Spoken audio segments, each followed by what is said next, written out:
Amen. We continue our series, Roll Down Justice, in this special season we call Lent. Lent is a time in which we let go of the things that we no longer need and fill ourselves with what we do need so that we can grow even closer to our God. Now, right in the middle of a Bible is a book called Psalms. And I'm sure many of you have turned to Psalms in times of trouble, in times of sorrow. It's like a songbook for God's people. Now, some of the songs you will find in Psalms are very joyous. Some are angry, some are sad. The Psalms were written by people who had all kinds of feelings. But the most important thing of all is that they didn't bottle up their feelings. They felt free to express them honestly to God, saying, God, how long will you desert me? How long will you leave me abandoned? Will you forget me forever? How long will you hide your face from me? David wrote this psalm when he was running from Saul. In his heart, it came from a sense that God had forgotten all about him after he had done what God had called him to do, and that God had distanced God's self from David. David felt abandoned and very alone. Now, no doubt David had faced worse circumstances, but had faced them more bravely when he sensed the presence of God was with him. Yet now, feeling distant from God, it did not take much to send David into despair. There are times in our own lives when we can relate to David. I know there's certainly many times in my life when I could relate to David, feeling as if God has distanced God's self from us, that God is no longer there. Many of us have felt the despair of waiting, of feeling abandoned, of struggling to make a living, or to make a life in what seemed to be a foreign land. We lament about the concerns that hurts our hearts the most. And a lament is a way of expressing our sorrow and describing our frustration and protesting against injustice. There is injustice all around us. You can just look around and see. You can watch the news at night. A day doesn't go by when there's something shocking in the news. I kind of try not to watch it, but maybe once or twice a week. Some of the major social justice issues that we're facing just in the United States at this time is racism is certainly one of them. It's something that we need to address. It's not going to go away until we address it and talk openly about it and look at ways that we can talk about it and try to solve the issue. Historic and current prejudice and injustice bars access to success in education and employment for people of color. Addressing racial and social injustices, deconstructing those stereotypes, dismantling inequality, exposing unfair practices, and accepting the diversity of the population will advance this challenge and hopefully do away with racism one day. Amen. The United States has the world's largest proportion of people behind bars. Our challenge is to develop a proactive, comprehensive, evidence-based, smart decarceration, a strategy that will dramatically reduce the number of people who are imprisoned and enable our nation to embrace a more effective and just approach to public safety. Nearly half of all American households are financially insecure, without adequate savings to meet basic living expenses for 3 months.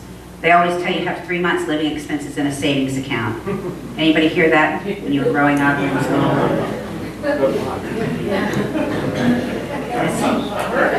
heard it. We want to do it. We try to do it. We can significantly reduce economic hardship and the debilitating effects of poverty by adopting social policies that bolster lifelong income generation and safe retirement accounts, expand our workforce training and retraining, and provide financial literacy and access to quality, affordable financial services to all people. The top 1% owns nearly half of the total wealth in the United States.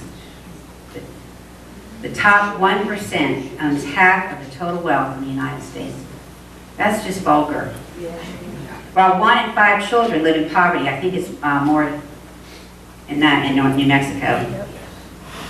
There's many innovative ways that we can work to reduce that. Tax benefits, capital gains, retirement accounts, and home ownership. There's many ways that we can fix it. But we have, sadly, I believe we have a government that is badly broken. Amen. Forget about red, blue, green, purple, striped, whatever. Our government is currently broken, and our world is somewhat broken. Life is hard, and bad things just happen to good people. Additionally, though, good things happen to bad people. We all suffer from some injustice somewhere along the line. But can we just please admit that some suffer from it a whole lot more than others? Some people just seem to have more suffering than others do.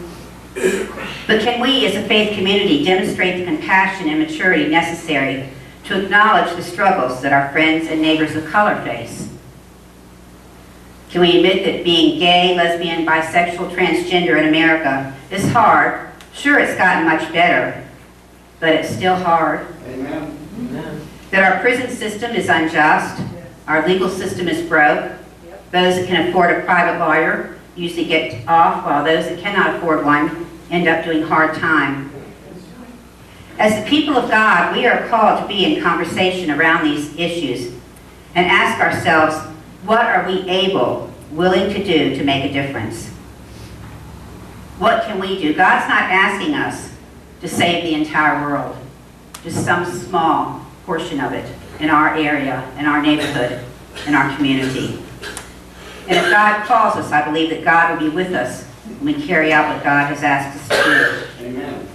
We don't have to go and slay dragons. We just have to be a voice for compassion and love. So I ask you today, as we're going to write again today, I know it's hard writing with on the pens with the ribbon that you did last week, the cloth. Okay. We're going to, if y'all would pass those out. Last week I had you write your name on it. I want you to think about the injustices that are all around us, or perhaps an injustice that you have faced in the past or are currently facing. So what do you fear? What angers you? What one thing makes your heart heavy? Where or how do you feel as an outsider sometimes? Many of us feel like an outsider at times. Many of us did until we found that we had a church that we could come to.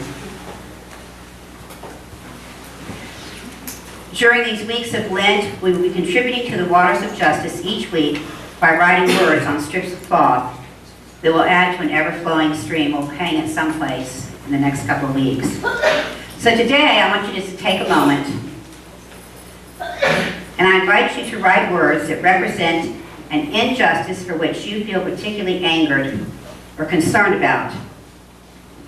What is this justice issue that you feel angry about or passionate about, or that you feel like you want to make a difference about? Be a word of hope for someone. You can write one word, 2 words, you can write a sentence. If it's immigration that has your heart, if it's teaching children to read, disadvantaged children to read, those who come from a Spanish-speaking home sometimes need help learning to read in English. There's simple things that we can do to make a difference. I want you to think about that, and I'm not going to have you bring them up today. You can just leave them as you leave today, and we'll collect them and start working on creating a waterfall with them. In just a minute, we're going to do our prayers of petition. Pastor Paul's going to do that part. But ask yourself, how long, oh God, must we wait for justice? God's not going to zap down here and fix our world for us. I don't think that's what was the plan. Whatever the plan was, I wasn't in on that. Be nice.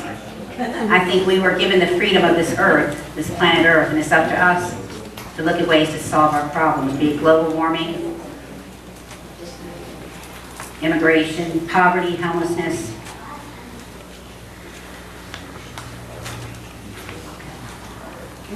And I'm going to invite Pastor Paul to come forward and do our prayers.